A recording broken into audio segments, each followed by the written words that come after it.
Movie की शुरुआत होती है अप्रैल नामी एक लड़की से, जिसका आज 10 बजे एक बहुत अहम डांस ऑडिशन था। अप्रैल विस्कॉन्सिन की रहने वाली थी और डांसर बनने के सपने को लेकर NYC न्यूयॉर्क सिटी आई थी और अपने दोस्तों डेको के साथ एक अपार्टमेंट कॉम्प्लेक्स में रहती थी। डेको उसके साथ वाले अपार्टमेंट में रहता था और काफी एक्स्ट्रा था। खैर सुबह अलार्म बजते ही उठकर वो देखती है कि उसके अपार्टमेंट के दरवाजे पर एक लेटर होता है, जिसे वो जान जाती है कि लैंडलॉर्ड्स उसका अपार्टमेंट खाली करवाना चाहते थे, मगर इस वक्त उसको सिर्फ अपने ऑडिशन की पड़ी थी। बाहर बहुत तेज बारिश हो रही थी और अप्रैल को कोई टैक्सी नजर नहीं आ रही थी। उसके सामने एक बूढ़ी औरत भी खड़ी टैक्सी का इंतजार कर रही थी। पहले तो दोनों एक दूसरे को मुस्कुराकर देखते हैं, मगर जैसे ही उनको एक टैक्सी दिखती है तो दोनों उसके लिए दौड़ लगा देती है। मगर अप्रैल उस बूढ़ी औरत को बारिश में भीगता छोड़कर टैक्सी लेकर अपने ऑडिशन के लिए निकल पड़ती है। ऑडिशन के बाद वो सिलेक्ट हो जाती है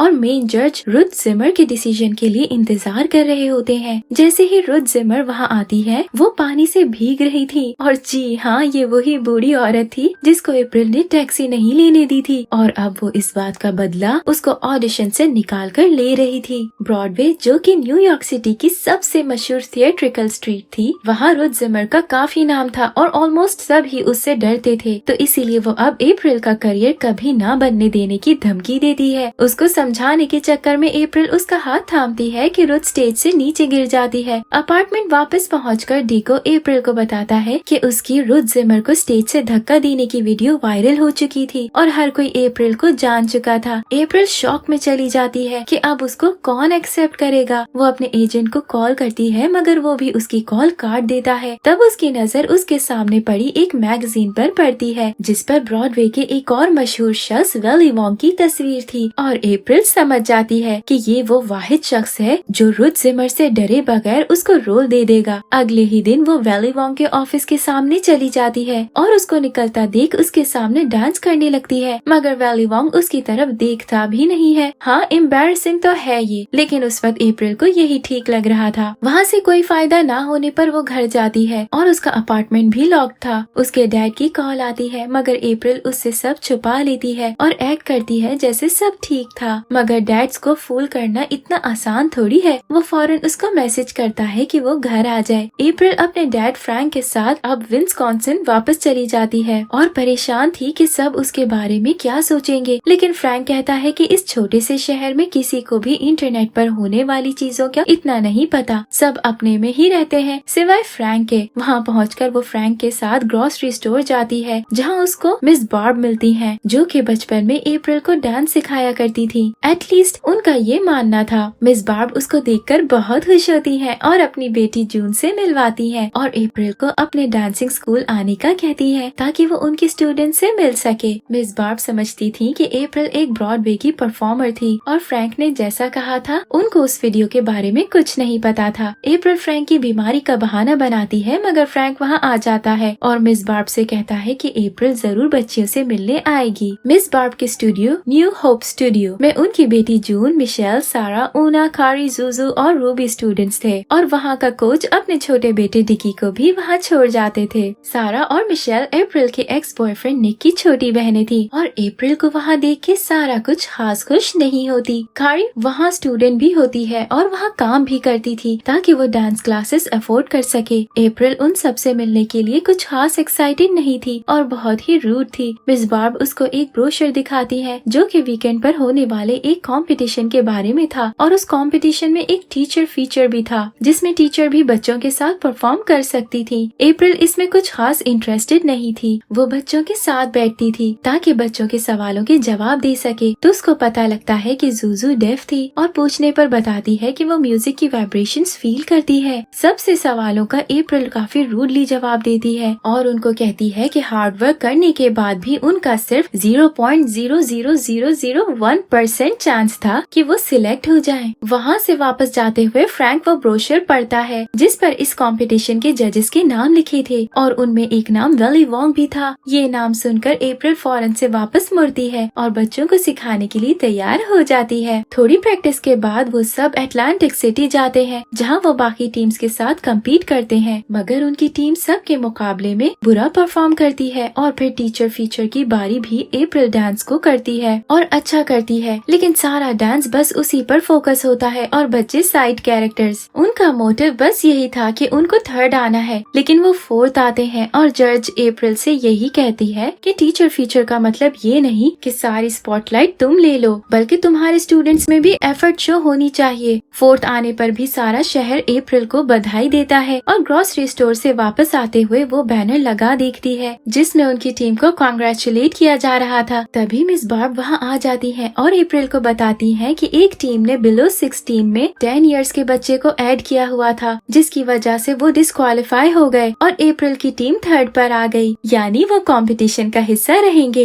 ये सुनकर अप्रैल बहुत खुश होती है और बच्चों को सख्त ट्रेनिंग देने लगती है। जो बगैर परमिशन के बोले उसको 20 पुशअप्स करने पड़ते थे, मगर ये ट्रेनिंग वैसी नहीं जा रही थी जैसी अप्रैल ने इमेजिन की थी। बच्चियां सही से डांस नहीं कर पा रही थी और अप्रैल की मुश्किल टर्म समझ नहीं पा रही थी, जिसकी वजह से अप्रैल को गुस्सा आ रहा था और वो सारा गुस्सा बच्चों पर निकाल रही थी। मगर सारा और नहीं सुन सकती थी और वो अप्रैल की बात का जवाब दे देती है कि वो एक बहुत बुरी टीचर है और अगर वो एक दफा उनको आराम से समझा दे तो शायद वो लोग समझ जाएं। अप्रैल रूबी को सेपरेट प्रैक्टिस का कहती है, मगर उसकी बातें सुनकर रूबी डिसहार्ट हो जाती है और वॉशरूम में रोने लगती है। अप्रैल सारा की वजह से और गुस्सा हो जाती है और फिर कारी उसके पाँव पर प्यूक कर देती है। उसको साफ करने के लिए अप्रैल वॉशरूम जाती है और डेको को कॉल मिलाती है। रूबी के रोने की आवाज सुनकर वो स्टॉल का दरवाजा खोलती है और बगैर उसको चुप कराए ही बंद कर देती है। बाहर जाते हुए देखती है कि मिस बार्ब जून और मिशेल को इंतहाई प्यार और पेशेंस से समझा रही होती है, तो उसको लगता है कि उसको भी बच्चों के साथ थोड़ा पेशेंस दिखाना चाहिए। अगले दिन वो फील्ड्स में वॉक कर रही होती है तो उसकी नजर सारा पर पड़ती है जो कि डांस प्रैक्टिस कर रही थी। अप्रैल उसके पास जाती है तो वो वहाँ से जाने लगती है, मगर अप्रैल उसको कहती है कि अगर वो कुछ शेयर करना चाहे तो कर सकती है। मगर सारा वहाँ से ये कहती हुई चली जाती है कि अप्रैल निक के साथ ब्रेकअप करके सारा को भी अकेला छोड़कर चली गई थी, इसीलिए वो उससे गुस्सा है। रूबी क्विट करके जा चुकी थी और बच्चे अप्रैल से तंग थे, मगर थोड़ा कॉम्प्रोमाइज करने पर तैयार थे क्योंकि अप्रैल ही उनको कंपटीशन तक ले जा सकती थी। दिन रात प्रैक्टिस शुरू हो जाती है। घर में बाहर हर जगह सब प्रैक्टिस करने लग जाते हैं, मगर इस सब में कारी की मॉम को कारी की डांस के बारे में नहीं पता था और वो पता लगने पर खुश होंगी ये गारंटी नहीं थी। सब अच्छा होता है, अच्छे से प्रैक्टिस करते हैं और फाइनली उनका डांस बहुत इम्प्रूव हो जाता है। मगर बारिश की वजह से उनके स्टूडियो की छत गिर जाती है। कोच उनको अपने बेसबॉल फील्ड में प्रैक्टिस करने की इजाजत दे देता है। फाइनली कंपटीशन वापस शुरू हो जाता है और वो लोग पार्टिसिपेट करने के लिए जाते हैं कि बस में कारी की मॉम आ जाती है और उसको वहाँ से जाने का कहती है क्योंकि वो समझ रही थी कि मिस बार्ब ने उस पर तरस खाकर उसको फ्री क्लासेस दी थी। लेकिन जब कारी बताती है कि उसने अर्न की है तो वो उसको जाने देती है। कंपटीशन में जब अंडर 6 कॉम्पिटिटर्स की बारी आती है तो जून और मिशेल स्टेज पर जाते हैं, मगर इतनी ऑडियंस देखकर घबरा जाते हैं। तभी वहाँ डिकी आता है और डांस करके सब बचा लेता है और फिर दूसरी टीम आकर डांस करती है और वो लोग कंपटीशन जीत जाते हैं। डिस्ट्रिक्ट कॉन्टेस्ट, स्टेट कॉन्टेस्ट और एक के बाद एक कॉन्टेस्ट और ट्रॉफीज ये लोग जीतने लगते हैं और आखिरी कॉन्टेस्ट में जाते हुए रॉयल्टन ग्रुप की बच्चियां न्यू होप ग्रुप को अप्रैल की वायरल वीडियो दिखा देते हैं, जिससे बच्चियों को तो कोई फर्क नहीं पड़ता, मगर अप्रैल काफी डिसहार्ट हो जाती है और इसी वजह से स्टेज पर गिर भी जाती है, मगर ऊना उसको हाथ देकर संभाल लेती है। ऐसा लगता है जैसे गिरना भी डांस का हिस्सा था। लेकिन अप्रैल बहुत डिसहार्ट हो जाती है और जब थर्ड प्लेस पर उनका नाम नहीं आता तो वो सब उम्मीद छोड़ देते हैं। इतना मायूस हो जाते हैं कि जब सेकंड प्लेस पर अपना नाम सुनते हैं तभी रिएक्ट नहीं करते। फिर अचानक कोच उठता है और चीखने लगता है तो सबको पता लगता है कि वो जीत गए और नेशनल्स में सिलेक्ट हो गए। नेशनल्स में जाने की पूरी तैयारी होने लग जाती है और वो लोग अप्रैल के बार्न में प्रैक्टिस करते हैं। डीको को बुलाकर ड्रेसेस सिलवा लेते हैं और सबको अटलांटिक सिटी ले जाने के पैसे भी जमा कर लेते हैं। आखिर वो वक्त आ जाता है जिसका सबको इंतजार था। सब लोग वहाँ पहुँचकर परफॉर्म करते हैं और टीचर फीचर होने के बाद जब वो बैक स्टेज जाते हैं मिस्टर वेलीवॉन्ग वहाँ आकर अप्रैल को अपने साथ आने का कहते हैं। अगले सीन में अप्रैल और डेको बैग पैक करके जा रहे थे तो सारा उसको आकर रोकती है और जब अप्रैल बताती है कि उसका सपना पूरा हो गया था और मिस्टर वेलीवॉन्ग ने उसको फाइनली रोल दे दिया था इसीलिए वो जा रही है, तो मिशेल पहले तो गुस्सा करती है कि वो फिर से उनको छोड़ के जा रही है और फिर रोने लगती है, मगर अप्रैल चली जाती है। जब सबको ये पता लगता है तो सब काफी डिसहार्ट हो जाते हैं। दूसरी तरफ अप्रैल को रोल तो मिल गया मगर वो सेटिस्फाइड नहीं थी और रात को डैड को कॉल करने के बाद वो और कंफ्यूज्ड हो जाती है कि उसको क्या करना चाहिए। अगले दिन रिहर्सल में वो मिस्टर वेली वोंग से कहती है कि उसको अटलांटिक सिटी जाना होगा क्योंकि उसने बच्चों के साथ कमिटमेंट की थी, और ये कहकर वो चली जाती है। वहाँ पहुंचकर मिस बार्ब से मिलती है जो उसको बैक स्टेज ले जाती है। रूबी वहाँ सब बच्चियों को ले आती है और वो समझती है कि अप्रैल अब भी किसी जज की वजह से आई थी, मगर वो सबसे सॉरी कहती है और सब उसको माफ कर देते हैं। स्टेज पर जाकर एक धमाकेदार परफॉर्मेंस देते हैं पर जीतते नहीं हैं। मगर तो क्या हुआ,